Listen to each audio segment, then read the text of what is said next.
The Cruise of the Snark by Jack London. Chapter 2. The Inconceivable and Monstrous. "Spare no money," I said to Roscoe. "Let everything on the Snark be of the best.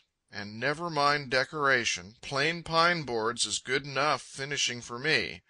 But put the money into the construction. Let the Snark be as staunch and strong as any boat afloat. Never mind what it costs to make her staunch and strong. You see that she is made staunch and strong, and I'll go on writing and earning the money to pay for it." And I did, as well as I could, for the Snark ate up money faster than I could earn it. In fact, every little while I had to borrow money with which to supplement my earnings. Now I borrowed $1,000, now I borrowed $2,000, and now I borrowed $5,000, and all the time I went on working every day and sinking the earnings in the venture. I worked Sundays as well, and took no holidays, but it was worth it. Every time I thought of the Snark, I knew she was worth it. For know, gentle reader, the staunchness of the Snark. She is 45 feet long on the waterline. Her garboard strake is 3 inches thick, her planking 2 1/2 inches thick, her deck planking 2 inches thick, and in all her planking there are no butts. I know, for I ordered the planking especially from Puget Sound. Then the Snark has 4 watertight compartments, which is to say that her length is broken by 3 watertight bulkheads. Thus, no matter how large a leak the Snark may spring, only one compartment can fill with water. The other 3 compartments will keep her afloat anyway, and besides, will enable us to mend the leak. There is another virtue in these bulkheads. The last compartment of all, in the very stern, contains 6 tanks that carry over 1,000 gallons of gasoline. Now, gasoline is a very dangerous article to carry in bulk on a small craft far out on the wide ocean. But when the 6 tanks that do not leak are themselves contained in a compartment hermetically sealed off from the rest of the boat, the danger will be seen to be very small indeed. The Snark is a sailboat. She was built primarily to sail, but incidentally, as an auxiliary, a 70 horsepower engine was installed. This is a good, strong engine. I ought to know. I paid for it to come out all the way from New York City. Then, on deck, above the engine, is a windlass. It is a magnificent affair. It weighs several hundred pounds and takes up no end of deck room. You see, it is ridiculous to hoist up anchor by hand power when there is a 70 horsepower engine on board. So we installed the windlass, transmitting power to it from the engine by means of a gear and castings specially made in a San Francisco foundry. The Snark was made for comfort, and no expense was spared in this regard. There is the bathroom, for instance, small and compact, it is true, but containing all the conveniences of any bathroom upon land. The bathroom is a beautiful dream of schemes and devices, pumps and levers and sea valves. Why, in the course of its building, I used to lie awake nights thinking about that bathroom. And next to the bathroom come the lifeboat and launch. They are carried on deck, and they take up what little space might have been left us for exercise. But then they beat life insurance, and the prudent man, even if he has built as staunch and strong a craft as the Snark, will see to it that he has a good lifeboat as well. And ours is a good one. It is a dandy. It was stipulated to cost $150, and when I came to pay the bill it turned out to be $395. That shows how good a lifeboat it is. I could go on at great length relating the various virtues and excellences of the Snark, but I refrain. I have bragged enough as it is, and I have bragged to a purpose, as will be seen before my tale is ended. And please remember its title, The Inconceivable and Monstrous. It was planned that the Snark should sail on October 1, 1906. That she did not so sail was inconceivable and monstrous. There was no valid reason for not sailing except that she was not ready to sail, and there was no conceivable reason why she was not ready. She was promised on November 1st, on November 15th, on December 1st, and yet she was never ready. On December 1st, Charmian and I left the sweet, clean Sonoma country and came down to live in the stifling city, but not for long, oh no, only for 2 weeks, for we would sail on December 15th. And I guess we ought to know, for Roscoe said so, and it was on his advice that we came to the city to stay 2 weeks. Alas, 2 weeks went by, 4 weeks went by, 6 weeks went by, 8 weeks went by, and we were farther away from sailing than ever. Explain it? Who? Me? I can't. It is the one thing in all my life that I have backed down on. There is no explaining it. If there were, I'd do it. I, who am an artisan of speech, confess my inability to explain why the Snark was not ready. As I have said, and as I must repeat, it was inconceivable and monstrous. The 8 weeks became 16 weeks, and then one day Roscoe cheered us up by saying, if we don't sail before April 1st, you can use my head for a football.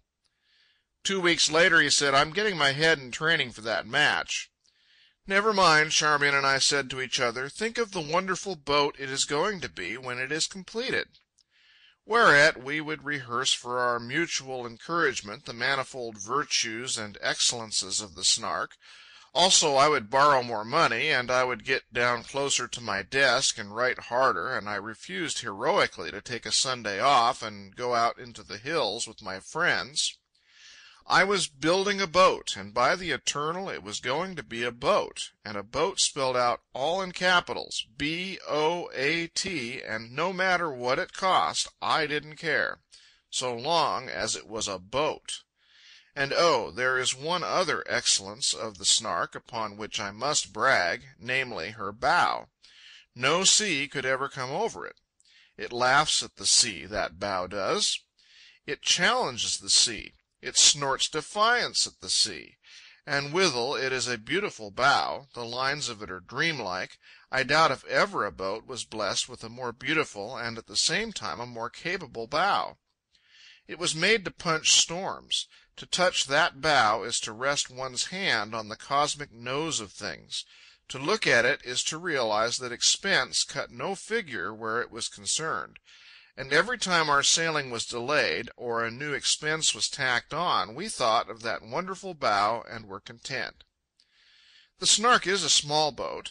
When I figured $7,000 as her generous cost, I was both generous and correct. I have built barns and houses, and I know the peculiar trait such things have of running past their estimated cost. This knowledge was already mine, when I estimated the probable cost of the building of the Snark at $7,000. Well, she cost $30,000. Now don't ask me, please. It is the truth. I signed the checks, and I raised the money. Of course, there is no explaining it. Inconceivable and monstrous is what it is, as you will agree, I know, ere my tale is done. Then there was the matter of delay. I dealt with 47 different kinds of union men, and with 115 different firms. And not one union man, and not one firm of all the union men and all the firms ever delivered anything at the time agreed upon, nor ever was on time for anything except pay-day and bill collection. Men pledged me their immortal souls that they would deliver a certain thing on a certain date. As a rule, after such pledging, they rarely exceeded being 3 months late in delivery. And so it went, and Charmian and I consoled each other by saying what a splendid boat the Snark was, so staunch and strong. Also, we would get into the small boat and row around the Snark and gloat over her unbelievably wonderful bow. Think, I would say to Charmian, of a gale off the China coast, and of the Snark hove to, that splendid bow of hers driving into the storm. Not a drop will come over that bow. She'll be as dry as a feather, and we'll be all below playing whist while the gale howls. And Charmian would press my hand enthusiastically and exclaim, "It's worth every bit of it, the delay and expense and worry and all the rest. Oh, what a truly wonderful boat!" Whenever I looked at the bow of the Snark, or thought of her watertight compartments, I was encouraged. Nobody else, however, was encouraged. My friends began to make bets against the various sailing dates of the Snark. Mr. Widget, who was left behind in charge of our Sonoma ranch, was the first to cash his bet. He collected on New Year's Day, 1907. After that, the bets came fast and furious. My friends surrounded me like a gang of harpies, making bets against every sailing date I set. I was rash and I was stubborn. I bet and I bet and I continued to bet, and I paid them all. Why, the womenkind of my friends grew so brave that those among them who never bet before began to bet with me, and I paid them too. "Never mind," said Charmian to me. "Just think of that bow, and of being hove to on the China Seas." "You see," I said to my friends, "when I paid the latest bunch of wagers, neither trouble nor cash is being spared in making the Snark the most seaworthy craft that ever sailed through the Golden Gate. That is what causes all the delay." In the meantime, editors and publishers with whom I had contracts pestered me with demands for explanations. But how could I explain to them, when I was unable to explain to myself, or when there was nobody, not even Roscoe, to explain to me? The newspapers began to laugh at me and to publish rhymes anent the Snark's departure, with refrains like "Not yet, but soon." And Charmian cheered me up by reminding me of the bow, and I went to a banker and borrowed 5,000 more. There was one recompense for the delay, however. A friend of mine, who happens to be a critic, wrote a roast of me, of all I had done, and of all I ever was going to do, and he planned to have it published after I was out on the ocean. I was still on shore when it came out, and he has been busy explaining ever since. And the time continued to go by. One thing was becoming apparent, namely, that it was impossible to finish the Snark in San Francisco. She had been so long in the building that she was beginning to break down and wear out. In fact, she had reached the stage where she was breaking down faster than she could be repaired. She had become a joke. Nobody took her seriously, least of all the men who worked on her. I said we would sail just as she was and finish building her in Honolulu. Promptly she sprang a leak that had to be attended to before we could sail. I started her for the boatways. Before she got to them, she was caught between two huge barges and received a vigorous crushing. We got her on the ways, and part way along the ways spread and dropped her through stern first into the mud. It was a pretty tangle, a job for wreckers, not boat builders. There are 2 high tides every 24 hours, and at every high tide, night and day, for a week, there were 2 steam tugs pulling and hauling on the Snark. There she was, stuck, fallen between the ways, and standing on her stern. Next, and while still in that predicament, we started to use the gears and castings made in the local foundry whereby power was conveyed from the engine to the windlass. It was the first time we ever tried to use that windlass. The castings had flaws, they shattered asunder, the gears ground together, and the windlass was out of commission. Following upon that, the 70-horsepower engine went out of commission.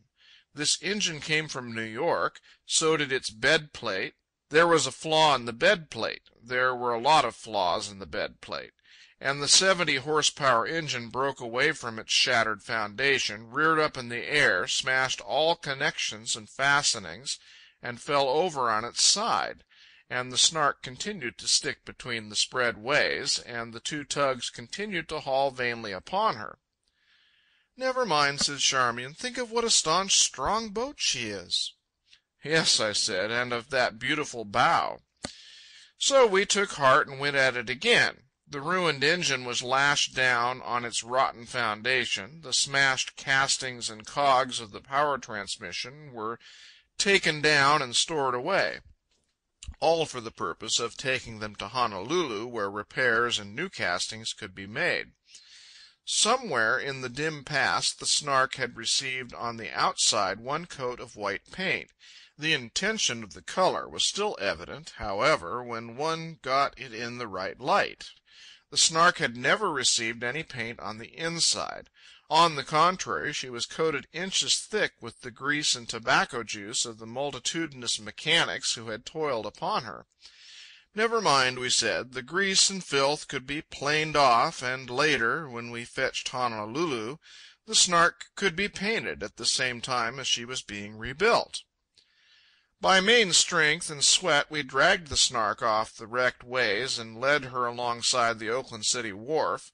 The drays brought all the outfit from home, the books and blankets and personal luggage. Along with this, everything else came on board in a torrent of confusion: wood and coal, water and water tanks, vegetables, provisions, oil, the lifeboat, and the launch, all our friends, all the friends of our friends, and those who claimed to be their friends, to say nothing of some of the friends of the friends of the friends of our crew. Also there were reporters and photographers and strangers and cranks, and finally, and over all, clouds of coal dust from the wharf. We were to sail Sunday at 11, and Saturday afternoon had arrived. The crowd on the wharf and the coal dust were thicker than ever. In one pocket I carried a check-book, a fountain pen, a dater, and a blotter. In another pocket I carried between $1,000 and $2,000 in paper money and gold. I was ready for the creditors, cash for the small ones and checks for the large ones, and was waiting only for Roscoe to arrive with the balances of the accounts of the 115 firms who had delayed me so many months. And then the inconceivable and monstrous happened once more. Before Roscoe could arrive, there arrived another man. He was a United States Marshal. He tacked a notice on the Snark's brave mast so that all on the wharf could read that the Snark had been libeled for debt. The marshal left a little old man in charge of the Snark, and himself went away. I had no longer any control of the Snark, nor of her wonderful bow. The little old man was now her lord and master, and I learned that I was paying him $3 a day for being lord and master. Also, I learned the name of the man who had libeled the Snark. It was Sellers. The debt was $232, and the deed was no more than was to be expected from the possessor of such a name. Sellers! Ye gods! Sellers! But who under the sun was Sellers? I looked in my check-book and saw that 2 weeks before I had made him out a check for $500. Other check-books showed me that during the many months of the building of the Snark I had paid him several $1,000s. Then why in the name of common decency hadn't he tried to collect his miserable little balance instead of libeling the Snark? I thrust my hands into my pockets, and in one pocket encountered the check-book and the dater and the pen, and in the other pocket the gold money and the paper money.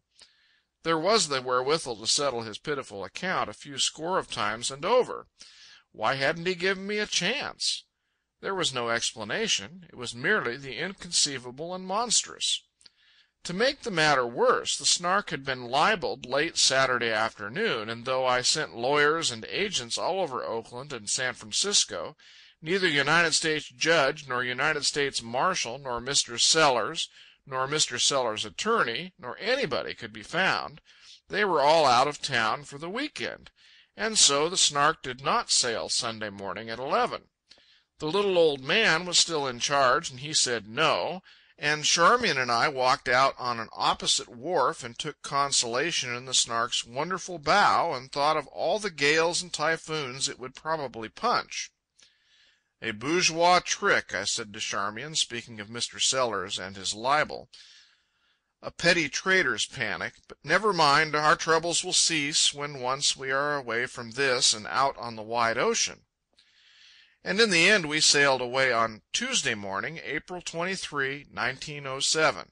We started rather lame, I confess.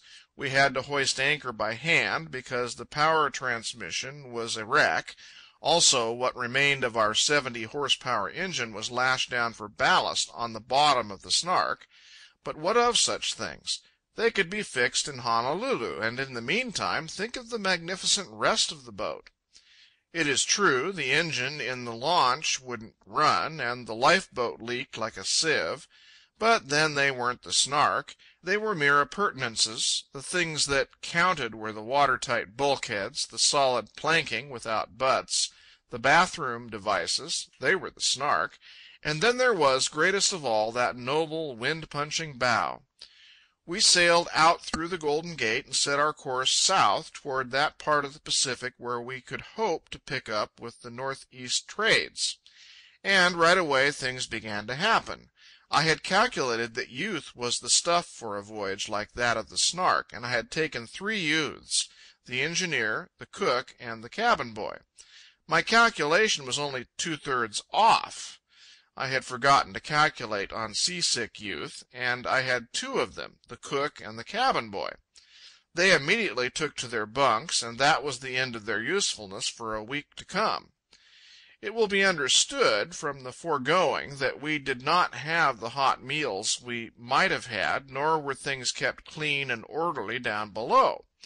But it did not matter very much anyway, for we quickly discovered that our box of oranges had at some time been frozen, that our box of apples was mushy and spoiling, that the crate of cabbages, spoiled before it was ever delivered to us, had to go overboard instanter. The kerosene had been spilled on the carrots, and that the turnips were woody and the beets rotten, while the kindling was dead wood that wouldn't burn, and the coal, delivered in rotten potato sacks, had spilled all over the deck and was washing through the scuppers. But what did it matter? Such things were mere accessories. There was the boat. She was all right, wasn't she? I strolled along the deck, and in 1 minute counted 14 butts in the beautiful planking ordered specially from Puget Sound, in order that there should be no butts in it. Also, that deck leaked, and it leaked badly. It drowned Roscoe out of his bunk, and ruined the tools in the engine room, to say nothing of the provisions it ruined in the galley. Also, the sides of the Snark leaked, and the bottom leaked, and we had to pump her every day to keep her afloat. The floor of the galley is a couple of feet above the inside bottom of the Snark, and yet I have stood on the floor of the galley trying to snatch a cold bite, and been wet to the knees by the water churning around inside 4 hours after the last pumping. Then those magnificent watertight compartments that cost so much time and money, well, they weren't watertight after all. The water moved free as the air from one compartment to another. Furthermore, a strong smell of gasoline from the after compartment leads me to suspect that some 1 or more of the half-dozen tanks there stored have sprung a leak. The tanks leak, and they're not hermetically sealed in their compartment. Then there was the bathroom, with its pumps and levers and sea valves. It went out of commission inside the first 20 hours. Powerful iron levers broke off short in one's hand when one tried to pump with them. The bathroom was the swiftest wreck of any portion of the Snark. And the ironwork on the Snark, no matter what its source, proved to be mush. For instance, the bed plate of the engine came from New York, and it was mush. So were the casting and gears for the windlass that came from San Francisco. And finally there was the wrought iron used in the rigging that carried away in all directions when the first strains were put upon it. Wrought iron, mind you, and it snapped like macaroni. A gooseneck on the gaff of the mainsail broke short off. We replaced it with the gooseneck from the gaff of the storm trysail. And the second gooseneck broke off inside 15 minutes of use, and, mind you, it had been taken from the gaff of the storm trysail, upon which we would have depended in time of storm. At the present moment the Snark trails her mainsail like a broken wing, the gooseneck being replaced by a rough lashing. We'll see if we can get honest iron in Honolulu. Man had betrayed us and sent us to sea in a sieve, but the Lord must have loved us, for we had calm weather in which to learn that we must pump every day in order to keep afloat, and that more trust could be placed in a wooden toothpick than in the most massive piece of iron to be found aboard. As the staunchness and the strength of the Snark went glimmering, Charmian and I pinned our faith more and more to the Snark's wonderful bow. There was nothing else left to pin to. It was all inconceivable and monstrous, we knew, but that bow, at least, was rational, and then, one evening, we started to heave to. How shall I describe it? First of all, for the benefit of the tyro, let me explain that heaving to is that sea maneuver which, by means of short and balanced canvas, compels a vessel to ride bow on to wind and sea. When the wind is too strong or the sea is too high, a vessel of the size of the Snark can heave to with ease, whereupon there is no more work to do on deck. Nobody needs to steer. The lookout is superfluous. All hands can go below and sleep or play whist. Well, it was blowing half of a small summer gale when I told Roscoe we'd heave to. Night was coming on. I had been steering nearly all day, and all hands on deck, Roscoe and Bert and Charmian, were tired, while all hands below were seasick. It happened that we had already put 2 reefs in the big mainsail. The flying jib and the jib were taken in, and a reef put in the forestaysail. The mizzen was also taken in. About this time the flying jib boom buried itself in a sea and broke short off. I started to put the wheel down in order to heave to. The Snark at the moment was rolling in the trough. She continued rolling in the trough. I put the spokes down harder and harder. She never budged from the trough. The trough, gentle reader, is the most dangerous position of all in which to lay a vessel. I put the wheel hard down, and still the Snark rolled in the trough. 8 points was the nearest I could get her to the wind. I had Roscoe and Bert come in on the main sheet. The Snark rolled on in the trough, now putting her rail under on one side and now under on the other side. Again the inconceivable and monstrous was showing its grisly head. It was grotesque, impossible. I refused to believe it. Under double-reefed mainsail and single-reefed staysail, the Snark refused to heave to. We flattened the mainsail down.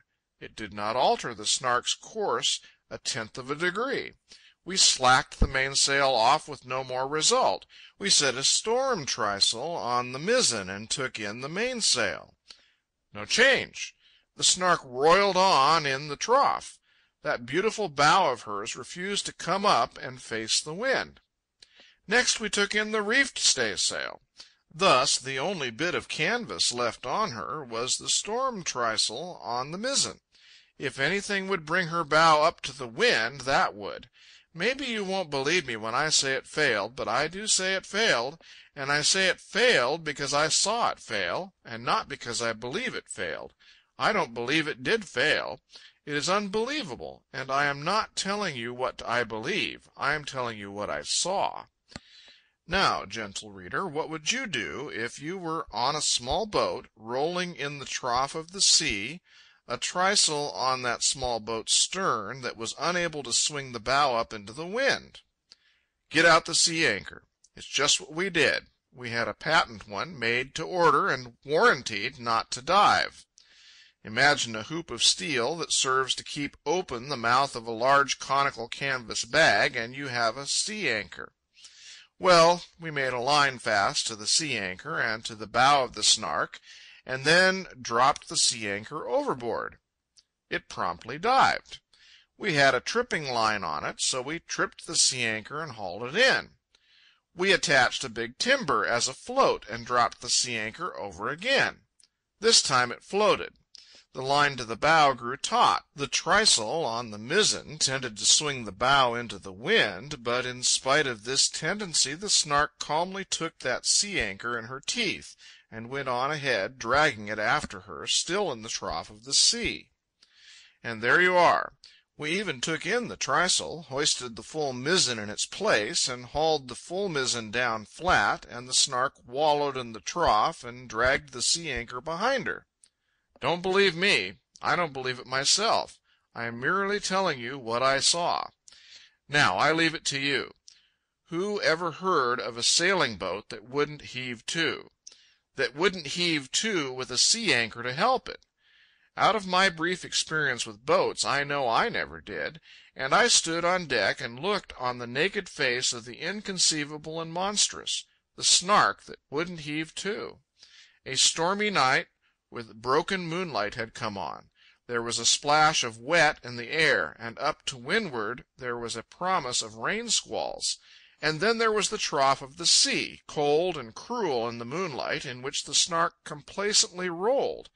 And then we took in the sea anchor and the mizzen, hoisted the reefed staysail, ran the Snark off before it, and went below. Not to the hot meal that should have awaited us, but to skate across the slush and slime on the cabin floor, where cook and cabin boy lay like dead men in their bunks, and to lie down in our own bunks with our clothes on ready for a call, and to listen to the bilge water spouting knee-deep on the galley floor. In the Bohemian Club of San Francisco there are some crack sailors.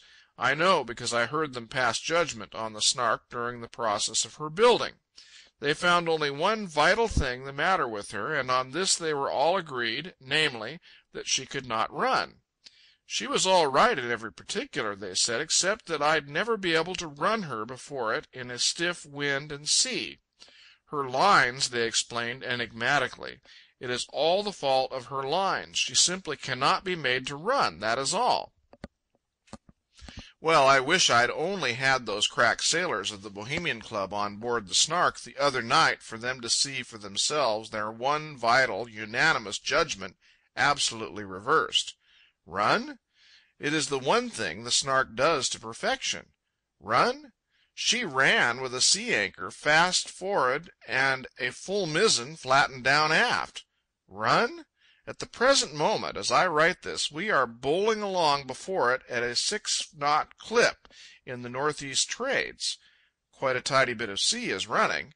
There is nobody at the wheel. The wheel is not even lashed, and is set over a half-spoke weather helm.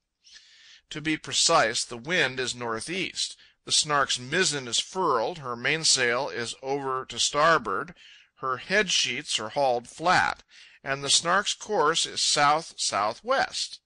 And yet there are men who have sailed the seas for 40 years and who hold that no boat can run before it without being steered. They'll call me a liar when they read this.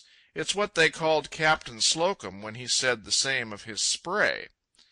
As regards the future of the Snark, I'm all at sea. I don't know. If I had the money or the credit, I'd build another Snark that would heave to. But I am at the end of my resources. I've got to put up with the present Snark or quit, and I can't quit, so I guess I'll have to try to get along with heaving the Snark to stern first. I am waiting for the next gale to see how it will work. I think it can be done. It all depends on how her stern takes the seas. And who knows but that some wild morning on the China Sea some gray-bearded skipper will stare, rub his incredulous eyes, and stare again, at the spectacle of a weird, small craft, very much like the Snark, hove to stern first and riding out the gale. P.S. On my return to California after the voyage, I learned that the Snark was 43 feet on the water line instead of 45. This was due to the fact that the builder was not on speaking terms with the tape line or 2-foot rule. End of chapter 2. Recorded by Brian Ness.